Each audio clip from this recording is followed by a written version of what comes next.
course, you need to prove to the NHS that you're good enough for them to bring you all the way from Africa down here. So, of course, it is very possible. Yes. 3 months unemployed. Yes, in this country, I'm telling you. I can't say it's mostly band 3 roles that provide sponsorship, right? So eventually the platform that can give me that currently in the UK is the NHS. Even though, yes, their pay will be low, and your contract say 40 hours. For you to make up 40 hours, you have to work 5 to 6 days in a week. Can you imagine that? The job that you can easily secure here in UK is coming in as a domiciliary carer. Absolutely. But you have to make sure that when the time you spend on the road, you are not paid. So you're out for like 12, 14 hours. You only paid for like 7, 8 hours. Of course, the job was tough, Pauline. When I say it was tough, it was tough. What is up, guys? Welcome back to my channel, the channel where we keep things real. And today I am excited because I've got Jenny in the house. Jenny is from a red list country and she managed to secure a job here in the UK as a domiciliary carer. And after working as a domiciliary carer, she managed to switch employers and go and work for the NHS. And she's going to be telling us all about her journey and everything in this video. So Jenny, welcome. Thank you, Pauline. I'm so happy to be here. You and your amazing subscribers. You got such an amazing community. Well done, Pauline. Thank you so much. Thank you. Yeah, so Jenny, may you just briefly tell us about yourself, where you come from, because I said you're from a red list country. We want to know which red list country you come from and how did you manage to secure a job as a domiciliary carer in UK? Did you use an agency? Did you apply directly to a care company? All that, because you see, some countries were not in the red list and now they've been added to the red list and do not have a clue on how all these things work. But since you come from a red list country, fill us in. Thank you, Pauline. So first and foremost, when I joined as a domiciliary carer, it was only classed as a red list country for nurses. It was only recently they now added carers as well. But I came in last year, April, so it's actually 1 year I came into the country as a domiciliary carer. Yes, it's actually 1 year. This April I came as a domiciliary carer. The truth is, we were among the first people that came in through this route as a domiciliary carer into the UK, and I did everything myself, from the finding of the job, everything. Now, when I say everything, initially I got information from YouTube, from a gentleman's channel on YouTube, right? So I started doing some research. There was this company that was recruiting people from overseas, because it wasn't, just early last year, right? That it was, the whole process was announced, but then it was still like senior carers. It wasn't just carers, it was senior carers. Yes. So there was one company that had a lot of information, so I paid to go for their webinar, and then they wanted to help people. You have to pay about £3,000 for them to help you get into the country. Yes, initially, this was last year. So you have to pay installments. I paid the first installment, and I found out that we were hundreds of people. What? And I was like, how are they going? Yes, hundreds. And I was like, how are they going to get these people a job? And I said to myself, the internet is full of resources. If the UK government is giving care job, everything will be on the internet. So that was the last installment I paid. So I went online, I went digging, I went searching, and even a lot of companies didn't have sponsorship then. This was last year, remember? This was 2 years ago. This was 2 years ago. This was 2022, 2021, I beg your pardon. That was when I started my research. By the end of 2021, I had gotten an offer, but it was in London. Now, remember, I've lived in the UK before. I schooled here, I got married here. Yes, I had my first son here before I went back to Africa, right? So I knew what it was like living in London, so I didn't want London. Eventually, I kept on applying. I had 2 other offers. And eventually, I got the offer. I came to the country, and my journey as a domiciliary carer started.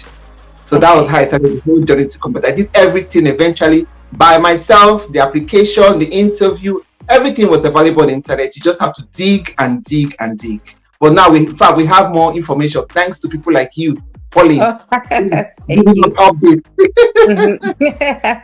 So here, guys, she has said one important thing. It's just like she's saying, if you do it on your own, all you need to do is to be committed. If you are committed, you go online, you keep on searching, you eventually find a job. How many offers did you get, by the way? I got about 3 offers and I settled for one. Yeah. You see, so she got 3 offers because she Yeah. was diligent. She kept at it, kept on applying and applying. So same That's applies right. to you guys. You don't give up. You don't utilize these people. Like I always tell you that this is a money making scheme. So if I she's saying know. there were hundreds of people, which I means if know. hundreds and hundreds paying Multiply by 3,000, 300 pounds. Yeah. This imagine, was last imagine. year. That's a Yeah. lot of money. That's a lot of money. So It now is. the interesting thing is you came and started working as a domiciliary carer, I and now you did. are now working for the NHS. What No choice. happened? Why did you decide to japa from the N from why did you decide to japa from domiciliary carer to the NHS? What happened? Oh my God, Polly, you don't want to know. Now, to be fair, to be very honest and truthful, I want to count myself blessed among the people, the kind of domiciliary and the kind of company I got. Because, Mm-hmm. you know, Polly, you know, I have a YouTube channel and I've heard stories from people who have come Mm-hmm. into the country, who have paid agents and horrible stories. So, in all Yes. fairness, I want to count myself lucky because my company gave me 1 month accommodation.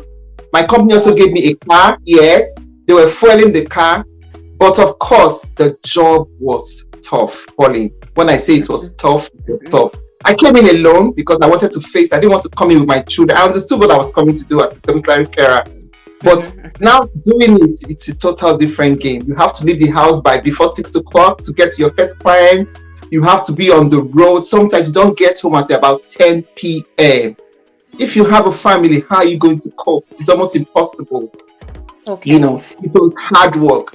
Driving from one place to another, it was hard work. I mean, when I say hard work, you're always on the road. Sometimes you barely have time to eat lunch. You have to eat lunch in your car because your next client is waiting.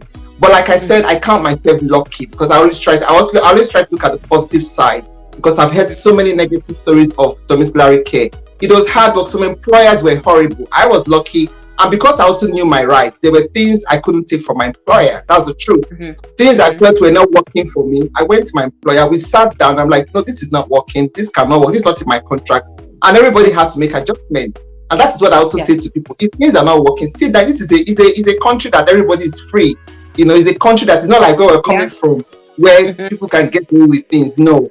So Yeah. to be fair, it was hard work. I couldn't cope, and I just said, you know what, I cannot continue with it, especially because I have children, I have a family, so I had Mm-hmm. to start looking for a way to exit out of domiciliary Okay. because it was just so much. Yeah, but it's ridiculous to start shift from 6 a.m. and end at 10 p.m. That's how Now, many the ridiculous hours? part of it, the ridiculous part of it is not even the time you start the shift because I still have to leave home early to get to work at 7:30 at the NHS, right? The Mm-hmm. ridiculous part is the time you spend on the road, you are not paid. So you're out for like 12, 14 hours. You only paid for like 7, 8 hours. Who does that? That is Oh, how painful it can be. that's Yes. terrible. So when you are traveling in between clients, you are not paid. You're only paid No, for the you are time when nobody you paying you. arrive at the Do client's you know place. I have driven from my house to see a client and I spent 31 minutes on the road. 31 minutes. Yes. Driving. And that, yes, you're driving. And that shift was just for 1 hour. So I drove there 31 minutes, drove back 31 minutes. So you go for 1 hour. This is extreme cases anyway. But you're on the road constantly. And the time, some companies pay for your time on the road. Some domiciliary carers pay, but very few. But a whole lot of them. And the worst still, there are a lot of them in London that even use their foot. They are using bus, using train. Yeah. That is even, I can't Yeah. even imagine it. So all this, I mean, it's better off you go in the morning, start your 8 o'clock shift. At the end of the day, you have your 12 hours. But you do 14 hours on the road, you're out all day, you barely have a break. Sometimes you're having an hour break, and then you're paid for 7 hours. It's Yeah. ridiculous. Yeah. So that was a major disadvantage. You see, guys, most of the time, the job that you can easily secure here in UK is coming in as a domiciliary carer. But you Absolutely. have to make sure that when you're coming in as a domiciliary carer, you've got plan B where you're going to be switching the employer, and she's going to be telling us about switching the employer. See, if you go and do domiciliary carer, like if you are working in a care home, for example, if it's a 12-hour shift, you'll be paid for the 12 hours. That's But if right. it's domiciliary carer, they consider the time that you arrive at the client's place. If you are there from Yeah, 10 o'clock to 10:31, they'll pay you for those 30 minutes. that's all they And pay you because it's recorded.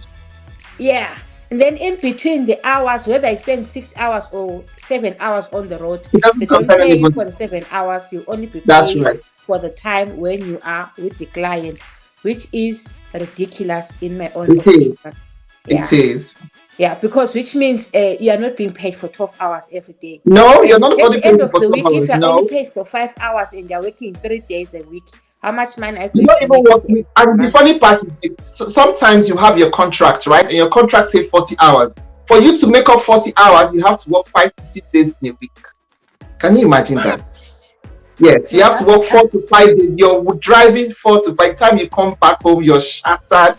You barely have time for yourself. So it's draining mentally and psychologically. But the truth is, I tell people I'm also grateful for the opportunity. I am grateful. I am thankful. That's the truth. I'm one person, I see the positive side all the time. I'm grateful for the opportunity. I learned a lot, and it also took me to where I am today. And me, in my opinion, I think even if it does not work out the way we would want it, because ideally we would want to be paid 12 hours per shift and not spend Absolutely. so much time out in the road, you can always use that as a stepping stone, as long Of as it can course. get you to Of course. UK, Of then course. you can see what you do from there. So Yes, what right. pushed you to move to the NHS? And how long Right. has So it been? for me, it's all about career progression. Of course, I know that there are different paths. Some people go into support work, some go into care home. Like I said, I lived in the UK years ago. I worked in a care home. So I have an understanding of this little bit. And of course, I've done more research. Now, I wanted where I could progress my career. I wanted where I could go further. I know that with all these other jobs, there's a certain level you can get to and just stop there. Right? I understood that. I wanted where I would be able to fly. I will be able to attain higher things. And the only platform that can give me that currently in the UK is the NHS. Even though, yes, their pay might be low, but their working condition is great. So for me, my topmost point was the career progression. That was what actually made me focus on the NHS. And I am really, really, really thankful that I did.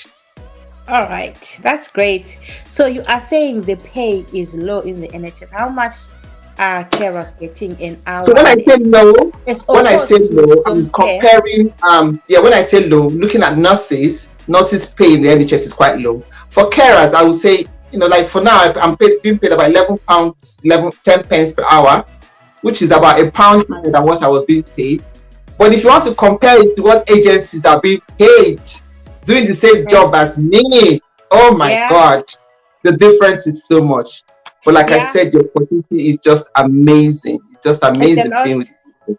Yes. Because I remember working in a care home, because I work in a care home. I used to work with a carer who was taking shifts in the NHS. And at that point in time, we were getting paid £16.50 in a care home. And that's the same money that was getting paid in the NHS. Agencies collect as much as £25 per night. You see, which is a lot of money. Which is a lot. So have you joined agency yourself? Currently I haven't, because I'm just trying to concentrate on my job. I'm just trying to get on my trust bank, and because I'm not very comfortable moving from one place to another, I think I really love the comfort of where I'm working. So I think I'd rather do bank, with my trust, than do agency for now. Yeah. All right.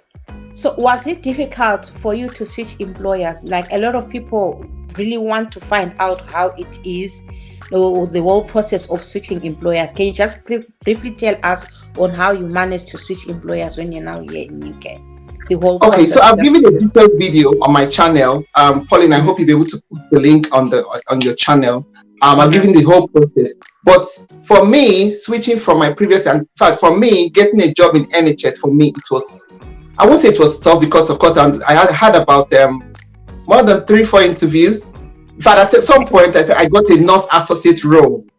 Wow. I got past the interview, yes, but the only problem was they were not providing sponsorship, right?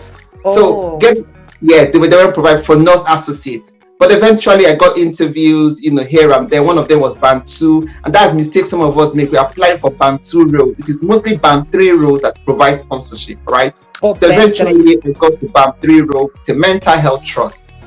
Now, the difficult part for me was how long it took. For reason I still understand, my trust take a long process in their recruitment. It took me about 6 months from my time of interview. Yes. What? From my time of interview, yes. From when I got interviewed to when I started, exactly 6 months. Now, another difficult part for me was When I switched my employer, because my trust gave me certificate of sponsorship as soon as, as soon as my documentation was complete, they gave my COS. Now I needed to leave my previous employer. I also needed to apply for my new COS. So by the time I applied for my new COS was out. There was a little mistake in my documentation that took about 3 months. So for 3 months I was unemployed. Yes. 3 months unemployed. Yes, in this country, I'm telling you. I can't survive. Yeah, so that was, but the good thing was my family was not here. I was here alone. That is why I encourage people that are coming from Africa. It's easier when you can come alone. You can take a lot of things. You can face a lot of hardship. But with your family, with the children, it's tough. So because I was here alone, I was able to survive alone. I was able to just do a few things here and there. And here we are. The story is different. So that was the tough part. Another tough part was getting reference from my employers. When you want to leave your employer, of course, they don't want you to go. Sometimes it's a struggle.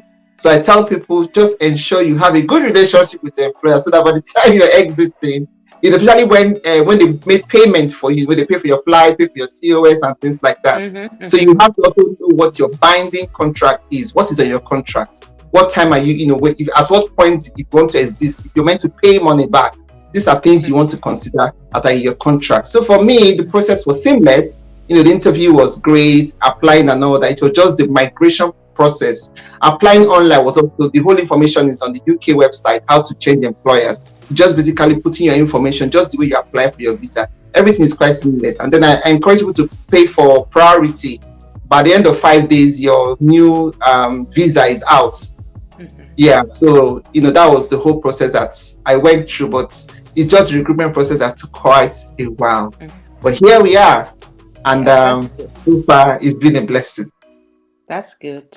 So, Jenny, are there people that you are working with in the NHS who were recruited directly from outside UK to come and work as care assistants? I get it. You were recruited directly from UK, from within. So now I can see that there are posts which are being posted for NHS for people to apply from outside the UK. Yeah. They will consider it together. People apply from inside. Yeah. So from where you are working, do you have people, or if you come across care assistants who are actually recruited from outside the UK to inside the UK? Right. So in my trust, I have not seen anybody be recruited from overseas. I haven't seen, but I've heard. In fact, somebody contacted me from via my channel from Nigeria that she was interviewed. I think she's waiting for her COS. They've told her they will give her COS from Nigeria. Yes, she sent me an email. This was last week. She sent me an email. So it's possible. It's very, very possible. It just goes back to, how you present your profile on the NHS dashboard, your courses you've taken, your supporting statements. Of course, you need to prove to the NHS that you're good enough for them to bring you all the way from Africa down here. So, of course, it is very, very possible. But I've seen some nurses that have been recruited from Africa. In fact, they recruited them with just the IELTS. They don't have their OSCE yet. So they are paying for their OSCE. They are paying for their, what's the other one? CBT. They are paying for them. But they are band 4 nurses. So the trust, in my trust, they are paying for this exam for them. But they brought them from Africa to be band 4 nurses. They are given accommodation for almost about 4 months. Free accommodation. Can you imagine? So this is also for nurses as well. You can also try the NHS as a band 4. Okay. As a band 4. Yeah, I do know nurses, but they were employed as healthcare assistants, starting as band 3. They were midwives and they were employed in the hospital. All I wanted to find out is whether people should really invest in searching for jobs in the NHS, whether they can come as care assistants with the NHS and all that, because we know now the competition is I would encourage anybody to invest. I will. The only problem is that it might take time. You need to be patient and you need to really know what you're doing.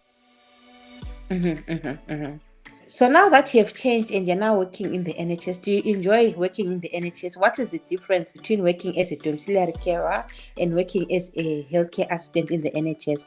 What major difference have you seen so far that you are happy about? So let me say, for some of my subscribers, even they noticed the difference. Everybody kept saying, Jane, you're glowing. Even before I announced it on my channel, everybody kept saying, Jane, you're glowing. You look so different. They didn't realize I was now, if you look at my videos when I was domiciliary carer, oh my God. In fact, I was looking at someone like, is this really me? You can see the stress. stress written all over your The face. difference is, it's all over. I'm drained. There's no way you will not be drained. I will, even without my children here, just me alone. So I imagine people that have children. Honestly, like I said, thanks to the domiciliary opportunity, I'm like I said, I'm a very thankful person. Let's not just, oh, domiciliary is bad, but people are also enjoying their job. Some people are enjoying them. I have a colleague who is enjoying this domiciliary. She drives, she's a good driver. She enjoys it, okay? So for me, the difference is that I now have more time for myself. I have time for my family, which was one of the things I was scared of. I have time for my kids. I work just 3 days a week. 3 days a week, and I have 4 days to myself. Can you imagine that? It's just, Wow. but meanwhile, domiciliary care, you have to work, to cover your 40 hours, you have to work minimum of 5 days. Minimum, if you must, minimum. Yeah. Then if you want, so imagine yourself working almost every other day, coming back at 10 p.m. So I have time for myself. I now enjoy going to work, and I'm working at a great trust. My trust is great. My colleagues are amazing. At a point I'm like, so this is what people are enjoying in the NHS. So many benefits to enjoy. Yes. So many benefits to enjoy. I can't still get over the fact that I have 7 weeks holiday. 7 weeks holiday. I can't wrap my head around it. So many benefits you can enjoy. My career progression that is ahead of me. My manager is saying, "Oh, Jay, you have to take your NVQ." Can you imagine that? They're already thinking for you, like thinking of your progress, which is great, which is amazing. It gives me time also to do other things that I want to do. So the difference is crystal clear. Huge. Yeah. So guys, you see, like if you go and work in the NHS, imagine if you're only working 3 days a week, what can you do with those other 4 days? You can actually work as a bank nurse and also take a bank care assistant and also work as an agency care assistant, which means you can make a lot of money. Whatever. You can even do a side hustle. Exactly. You can do a side hustle. You can have time for your kids. It's just amazing. Honestly, it is. All right. So, Jenny, what would you like to say to people who are watching you right now? Because a lot of people are trying to get jobs here in the UK. They are applying day in, day out. So would you encourage them to apply to the NHS? What would you tell people out there? Right. So I'll just leave this here, and I've also said this on my channel. The truth is, you just have to be committed to what you want. When I started my job as a domiciliary carer, I gave myself a goal. I gave myself a time. I told myself the maximum I will spend as a domiciliary carer was 6 months. And to the glory of God, not by myself, I didn't spend more than 6 months as a domiciliary carer. And I knew I wanted to get into the NHS, and eventually I got into the NHS. So it goes back to you. If you're here in the country, you have an advantage. You have a bigger advantage. There's so many resources on the internet.